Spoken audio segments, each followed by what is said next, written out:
So in single inheritance, we will have only one child class derived from one parent class. So there are maximum two classes here. One is your parent class, the existing one, and other one is the new class, that is your child class, which is derived from the parent class. Now the syntax of defining the single inheritance is, we started defining a base class, which is just like the normal way of defining a class. So class followed by some class name, and then we write down the body of the base class where you can keep certain variables and methods as required. So defining a base class is very similar to defining a normal class. But how this base class, how this class is going to behave like base class, that will be decided when you define the derived class. So the syntax is like class, some derived class name, or this is the new class that I am creating.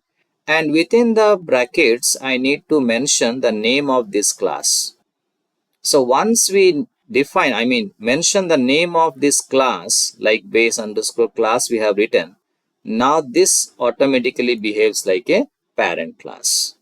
And this is the body of the derived class. So the syntax is pretty simple. Class, child class or derived class name, and within brackets or parentheses, you are supposed to write the name of a class that is called your parent class or base class.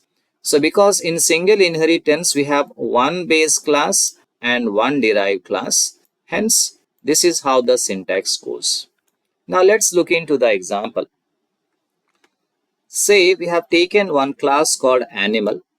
So this is a simple class. So far it is not considered as a base class unless until we create a child class. So this is a simple class like animal, which has a method, let's say some eat, some instance method, which is printing animal is eating. Now here I'm creating a child class with the name say dog.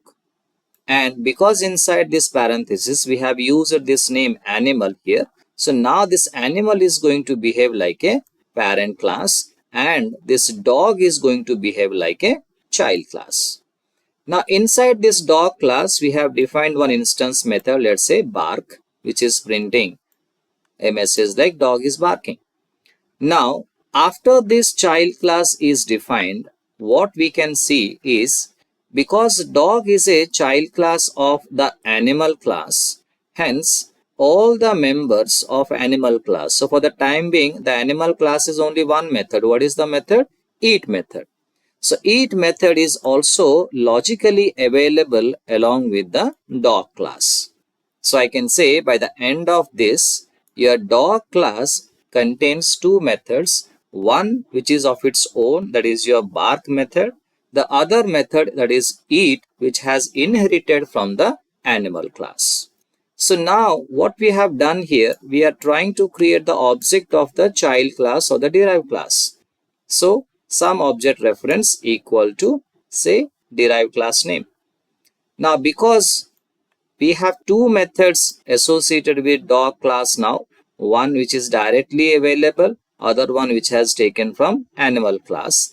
Hence, by using the object reference of the derived class, that is dog, I can invoke the eat method, which actually belongs to the animal class, and bark method, which originally belongs to the derived class.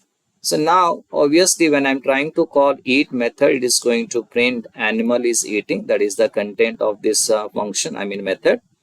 And d dot bark is going to invoke the bark method of your dog class, which is going to print dog is barking. Now look into this. We took the class animal with the method eat, and dog class is a child class because we have written the base class name here. Now by creating the object of dog class, we are invoking the eat method of animal class and the bark method of its own. So when we run this, so we are getting the content of eat method as well as the bark method.